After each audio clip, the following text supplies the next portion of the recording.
Thank you very much. I know that I'm the last speaker, and after me there will be more funny things. So I will try to make this presentation a little bit more, let's say, catchy compared to other things. And also the topics that we are now trying to address is a little bit sensitive. So be careful with your mobile phone because we are going to talk about IMSI catchers. So basically, the question is how to catch an IMSI catcher, and for this we have two answers, the short answer and the long one. And the short one is very short. The answer is very simple. If you want to catch an IMSI catcher, put the device that you see on the screen and this will catch it. But the long one is a little bit more complex. So the first question is, what is an IMSI catcher?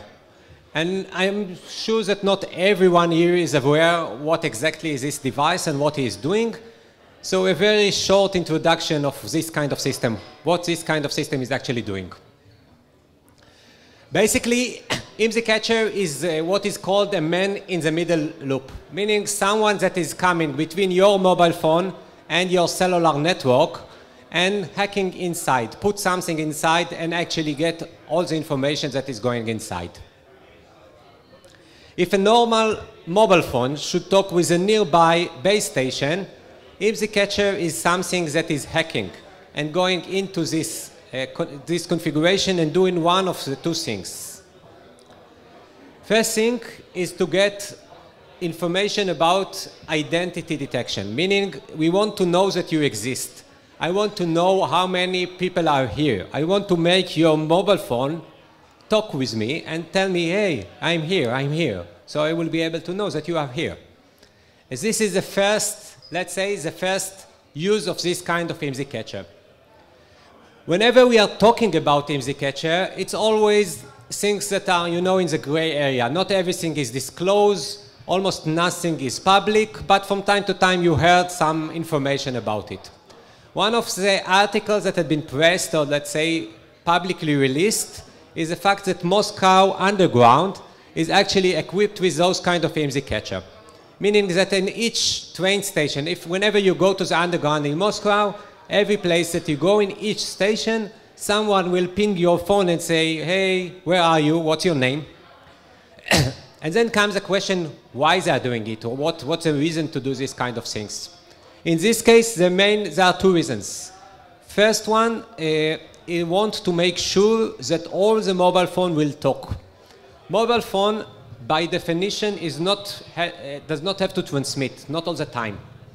And if you want him to make sure that he is transmitting and actually identify himself, the easiest way is to activate this kind of device and say, hey, please activate it, please use it. So if I'm putting something like this in every train station, that means that every time that you pass in each train station, one of those devices will go to your system and fetch your identity. So if I want to know exactly what is your route, for example, this is an excellent system. And just to make sure, don't be afraid, this system is operated, or maybe be afraid, but this system is operated by the law enforcement in this case. But this is the easy case. This is one way to use IMSI catcher, but this is the easy case to use IMSI catcher. The second way from the device, meaning basically to do interception, meaning I want to listen to your voice. I want to know what you are talking. I want to know with whom you are talking and what you are saying. If you send an SMS, I would like to read it. And IMSI catcher can do it. And the way to do it is standing not aside of your system, but actually replacing the real communication network. So instead of talking with a base station, you are talking with this fake base station, which is the IMSI catcher, and this fake base station transfer your data to the real one. It's like going to your home, connect to the cables that go to the provider, to the telephone provider, and put some box in between that can read everything. And this is exactly which those IMSI catchers are doing. There is, I think, less famous, but there was 1 month ago an article published in Norway which says that actually the parliament building and all calls that go through the parliament building in Norway were actually been intercepted and go directly through an IMSI catcher which was located just nearby. So it's meaning, I'm not sure what is so interesting in the parliament in Norway, but maybe someone else has more interest there. But it's show how easy it is to get a critical infrastructure or a critical political structure and listen to everything that is going nearby. So this is IMSI Catcher. This is the range of products, different name, but this is what they are doing. So the next question is try to ask who is using it? Who are the people that are activating those IMSI Catcher? As you can understand, this is not something that everyone should use at home just to listen to his neighbors. So there should be something more, let's say more than this. Surprisingly, the biggest user or the biggest end user of IMSI Catcher are actually law enforcement, the police.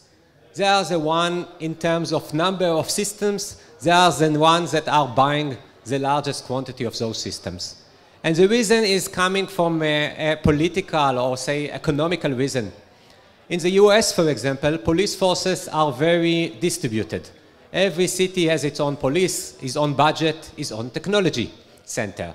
So they need to buy a system that will fit to a small city.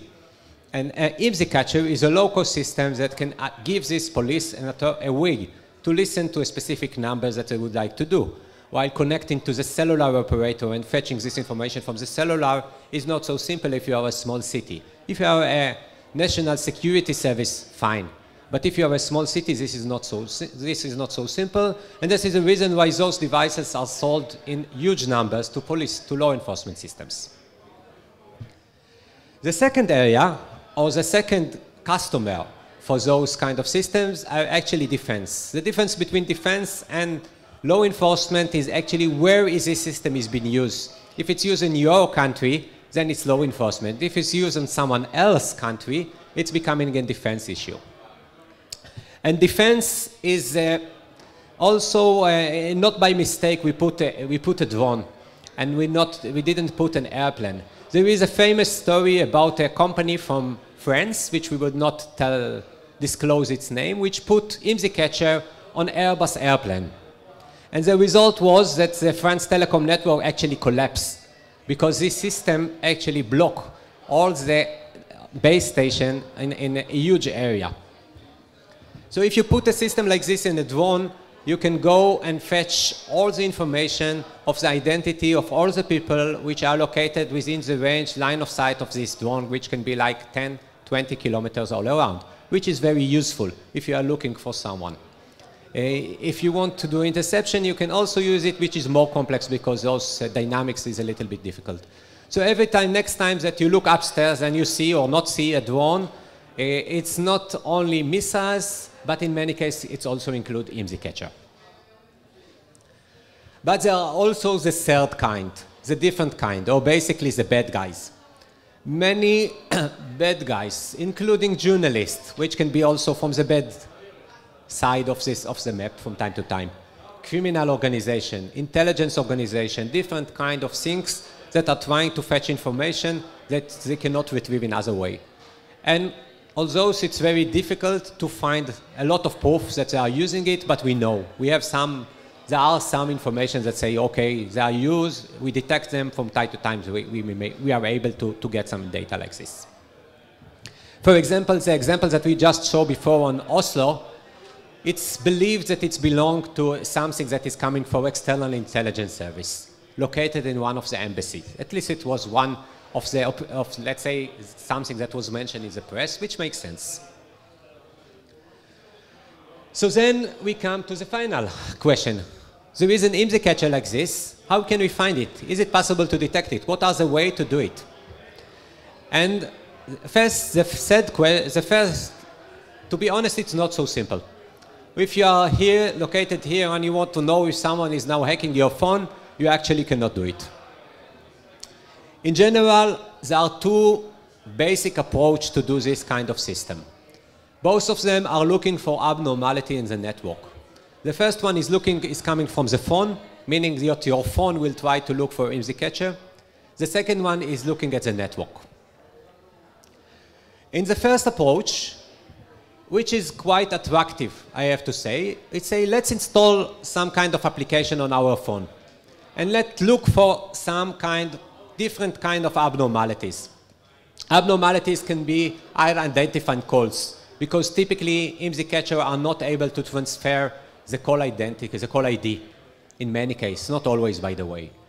We can look on frequency, because they will operate in different frequencies than normal. Or we can try to do a mapping of the base station or the LAC area. We can also look for jamming, meaning IMSI Catcher will probably try to block the real base station in order to overcome and to get the data from it. So all those kind of abnormalities, those are things that a mobile phone application can detect, which is nice. The problem is that in reality, many of those abnormalities exist in real networks. You are not, you will be surprised if you look in the network and you will see how many problems cellular operators have. How many base stations are operating wrong way? How many base stations are not correctly configured? How many of them are just run out of fuel, especially if you go for Greece?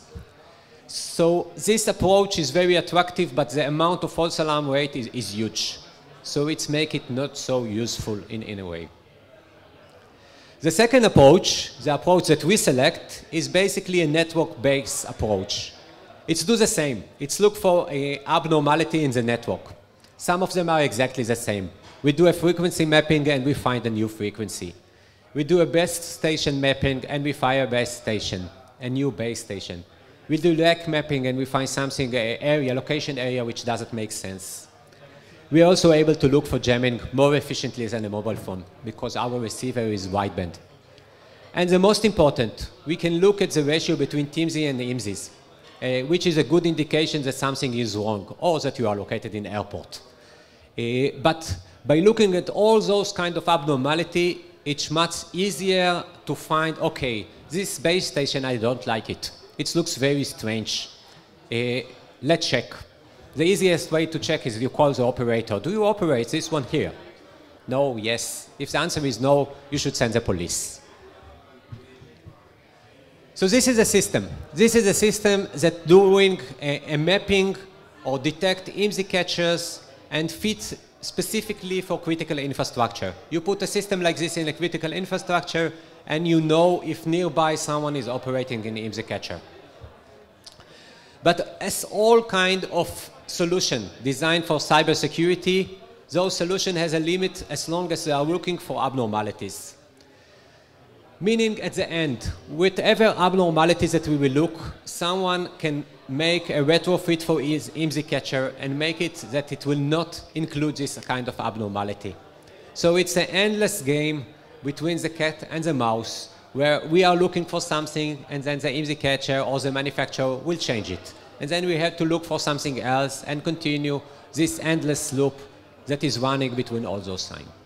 So this is maybe not a very optimistic result for this kind of presentation, but I hope at least that we raise the awareness of this kind of threats and also that the fact that there are some solutions for those kind of threats. So thank you everyone for attending for this evening, and I hope, and you are all welcome to stay for the next hour to continue to enjoy the beer and the tapas and the music, which is hopefully better or more interesting than my lecture. Thank you very much, all of you.